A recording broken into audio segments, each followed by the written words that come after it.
America और Israel ने पूरी टॉप लीडरशिप को खत्म कर दिया, उन तस्वीरों को जरा आप देख लीजिए। सबसे बड़ा और सबसे हैरान कर देने वाला नाम इस वक्त पूरी दुनिया के लिए है, वो है अयातुल्ला अली खामेनी, ईरान के सुप्रीम लीडर, शियाओं के सबसे बड़े धार्मिक नेता जिनको खत्म कर दिया गया है। रिजीम चेंज की बात अमेरिका लगातार कर रहा था, लेकिन रिजीम को हटा ही देना, मार ही देना, यह अमेरिका ने नहीं कहा था। लेकिन अब ये तस्वीरें सामने आई। अब देखिए एक और तस्वीर आप जरा देख लीजिए। ये अब्दुल रहीम मुसावी जिनको मार दिया गया है, ये ईरान के आर्मी चीफ जिनको खत्म कर दिया गया। इसी में एक और प्रमुख नाम है, वो भी समझना होगा क्योंकि ये ईरान के डिफेंस मिनिस्टर का नाम है। ये चेहरा देखें, ये है अजीज नसीरजादेह जिनको मार गिराया गया है ईरान में। ये मौजूद थे और मीटिंग बकायदा चल रही थी जिसमें इनको भी ढेर किया गया अमेरिका और इजराइल की तरफ से। एक और नाम है IRGC के ताकतवर कमांडर इन चीफ का नाम मोहम्मद पाकपुर, जिनको भी मार गिराया गया इस पूरे हमले में। एक और नाम सर्वोच्च नेता के सबसे भरोसेमंद सलाहकार का अली शमखानी, इनको भी एलिमिनेट किया गया। और सबसे बड़ी बात है कि अली शमखानी ये लंबे वक्त से, यानी कि 1989 से, जब से अयातुल्ला अली खामेनी ईरान के सर्वोच्च नेता बने, तब से उनके साथ थे, उनको भी मार गिराया गया है। ये भरोसेमंद चेहरे थे ईरान के सत्ता के, ईरान के सर्वोच्च लीडर के, ईरान के रहबर के, जिनको ढेर कर दिया गया। और सर विनोद सर, जो स्ट्रैटेजी अपनाई गई, एक तरफ अमेरिका जो कि टॉप लीडरशिप को खत्म कर रहा था, दूसरी तरफ इजराइल जो कि पूरी तरीके से इंफ्रास्ट्रक्चर को ध्वस्त कर रहा था, ये कोशिश कि ईरान फिर सर ना उठा पाए। हाँ बिल्कुल, देखिए ये अगर आप देखें कुछ महीने पीछे जाएं तो आपने देखा था कि मोसाद के चीफ का विजिट हुआ अमेरिका में, फिर इजराइल के प्राइम मिनिस्टर साहब वहां गए, और भी कई जो सीनियर ऑफिशियल्स है वो गए। तो जब भी मोसाद का चीफ अमेरिका गया है, कुछ ना कुछ मतलब सीरियस उसके रेपरकशंस देखे गए हैं। तो इन सब चीजों को देखते हुए ये वेल ऑर्केस्ट्रेटेड ऑपरेशनल प्लान बनाया गया था कि हमें एक टू प्रोंग्ड अटैक करेंगे। एक तरफ से इजराइल उसको अटैक करेगा, एक तरह का पिंसर मूवमेंट था, और दूसरी तरफ से अमेरिका उसके ऊपर प्रेशर डालेगा। तो जो ईरान की रिसोर्सेज है वो मतलब दो जगह डिवाइड हो जाएंगी, और वही हुआ।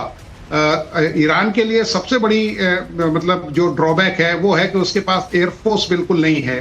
अभी आज भी अगर उनका कोई हेलीकॉप्टर क्रैश हुआ है तो वो बिकॉज विंटेज उनके पास एयरक्राफ्ट है, क्योंकि सैंक्शंस के बाद कोई भी देश उनको हवाई जहाज देने को तैयार नहीं। मिसाइलों के लिए जाना ही जाता है। ईरान में कैसे अमेरिका और इजराइल ने पूरी टॉप लीडरशिप को खत्म कर दिया, उन तस्वीरों को जरा आप देख लीजिए। सबसे बड़ा और सबसे हैरान कर देने वाला नाम इस वक्त पूरी दुनिया के लिए है, वो है अयातुल्ला अली खामेनी, ईरान के सुप्रीम लीडर, शियाओं के सबसे बड़े धार्मिक नेता जिनको खत्म कर दिया गया है। रिजीम चेंज की बात अमेरिका लगातार कर रहा था, लेकिन रिजीम को हटा ही देना, मार ही देना, यह अमेरिका ने नहीं कहा था। लेकिन अब ये तस्वीरें सामने आई। अब देखिए एक और तस्वीर आप जरा देख लीजिए।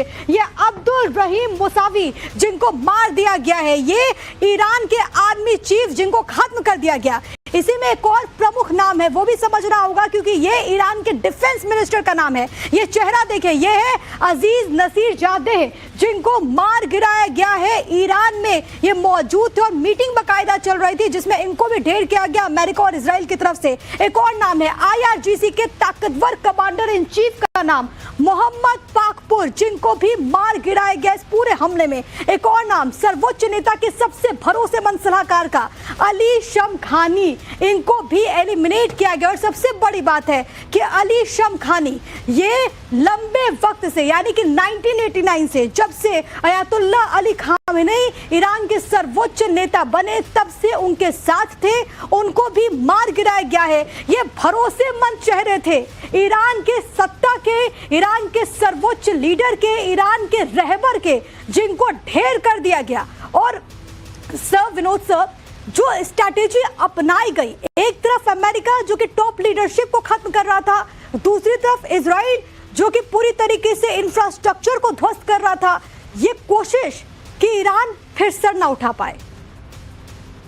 हाँ बिल्कुल, देखिए ये अगर आप देखें कुछ महीने पीछे जाएं तो आपने देखा था कि मोसाद के चीफ का विजिट हुआ अमेरिका में, फिर इजराइल के प्राइम मिनिस्टर साहब वहां गए, और भी कई जो सीनियर ऑफिशियल्स है वो गए। तो जब भी मोसाद का चीफ अमेरिका गया है कुछ ना कुछ मतलब सीरियस उसके रेपरकशंस देखे गए हैं। तो इन सब चीजों को देखते हुए ये वेल ऑर्केस्ट्रेटेड ऑपरेशनल प्लान बनाया गया था कि हमें एक टू प्रोंग अटैक करेंगे। एक तरफ से इजराइल उसको अटैक करेगा, एक तरह का पिंसर मूवमेंट था, और दूसरी तरफ से अमेरिका उसके ऊपर प्रेशर डालेगा। तो जो ईरान की रिसोर्सेज है वो मतलब दो जगह डिवाइड हो जाएंगी, और वही हुआ।